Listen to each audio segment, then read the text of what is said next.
masochist. Welcome back to another installment of r/no sleep. Today, I have another one from Accomplished Low. I've really been loving their work lately, it's for sure. Title: They threw a dinner party to steal my baby, and my husband knew. Bum, bum, bum. Like always, if you could please roll over, like and subscribe. All of Accomplished Low's details will be in the description. Go check him out. Let him know how you feel about the story. Let's get into it. So, how's that baby brewing up? Harry asked while pouring everyone a glass of wine, except me. He's been playing a lot of soccer in there, I'll tell you that, I answered, laughing and placing my hands on my belly. But hopefully he'll get out soon enough. Harry chuckled, and he and my husband got back to discussing whatever detail was left in the production calendar. Tanya, Harry's wife, on the other hand, didn't laugh at all. Instead, she stared at me with a blank expression I couldn't quite decipher. They were the ones who had invited us over for dinner to celebrate the deal my husband had signed with Harry's production company. Why is she acting like that? I wondered. But honestly, I wouldn't let her ruin what was one of the happiest moments of our lives. A few months ago, we had been living in a cramped studio downtown with 2 unpaid rents, and now we were having dinner with this big shot producer for a movie my husband would be writing. Every day I woke up thanking God we had this before the baby was born. I was 7 months pregnant. If putting up with this woman looking at me like I was a zoo animal was the price for it all, then I'd gladly pay it. But things got weird when I, feeling nauseous, excused myself to go to the bathroom, as I had many times that night.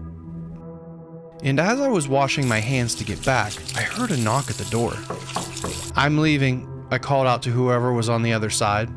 When I opened it, it was Tanya. She stood there, glancing over her shoulder as if checking for anyone. "You need to get out," she whispered like she was sharing a secret, "or they'll take your baby." Before I could even ask what, she turned around and walked back to the room where our husbands were. I sat back at the table, uneasy. What did she mean? Did I hear her correctly? Across from me, Tanya focused on the men's conversation, avoiding eye contact, pretending she hadn't just said what she did. Minutes passed in silence between me and her while the men's discussion grew louder as they drank more. "This is a really special moment," Harry said to my husband in an emotional voice. "I remember when Tanya was pregnant. She was the most beautiful..." Harry then awkwardly placed his hands over hers as she responded with a half smile. "What happened?" I blurted out, curious after the whole bathroom incident. They exchanged glances, and I saw my husband look away, uncomfortable. Harry opened his mouth to answer, but Tanya spoke first. I lost it," she said, locking eyes with me before shifting her gaze to her husband. "But I guess it was worth it." Her face was mixed with cynicism and sadness. Harry quickly got up and asked her to help him set the dessert from the kitchen. She followed without protest. Something about all this set off a strong alarm in my mind, and it got worse when I heard a heated whispering argument erupt between Tanya and Harry in the kitchen. And my husband's reaction was the worst. He sat beside me, silent, and wore the most guilty, ashamed face I have ever seen in my life.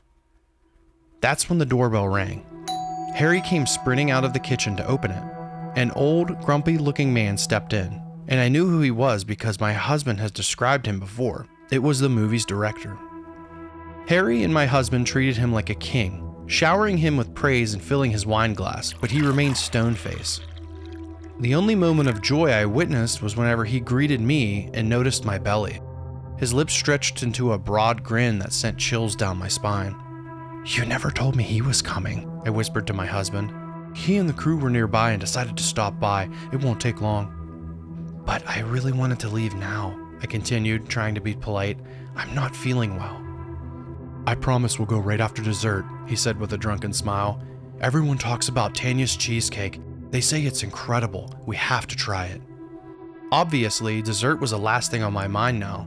My anxiety grew as more and more people started coming through that door. The costume designer, the head of makeup, the VFX director, even a few of the actors. They all started showing up, one by one. They greeted each other, then turned to look at me, like I was the main star of some twisted movie playing out in this house. Then Tanya came back from the kitchen, carrying a tray of small plates for the crew. I could see it in her face. She despised them. but mine was brought by Harry himself, who carried the plate carefully like it was some precious treasure. As he placed it in front of me, I felt every eye in the room shift towards me. An eerie silence settled. I looked at the cheesecake. It did look good, but I was certain now there was something more in it. I definitely shouldn't eat it.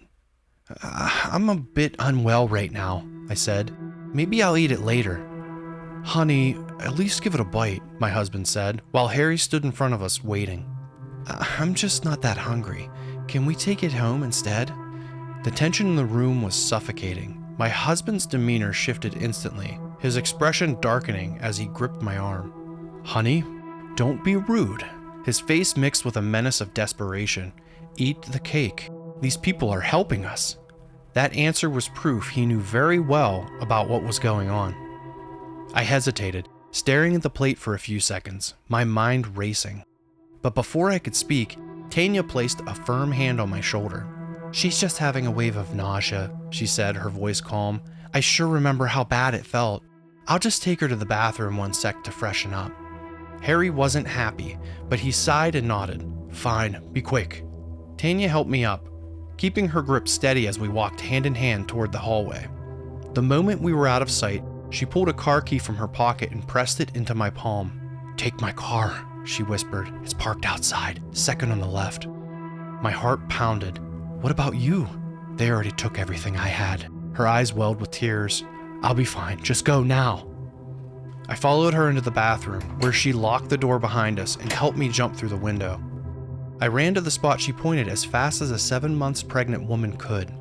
My hands trembled as I fumbled with the key, but as soon as the engine roared to life, I floored it. In the rearview mirror, I saw the house shrinking in the distance, while my phone buzzed with calls from my husband. Love it. Love it. Who knows what was going on there? That was like some kind of cult thing or something like that, where her husband must have sold the baby without her knowing. And man, I'd love to see a second part to that for sure. That's super set up for a second part. Please go over to Accomplished Low's Reddit page. It's in the description. Tell him what you thought about it. I mean, I honestly think it was a really, really good short. I look forward to seeing if he does anything else with it. Like always, I appreciate each and every one of you. I am the Meatgrid Masochist. Farewell.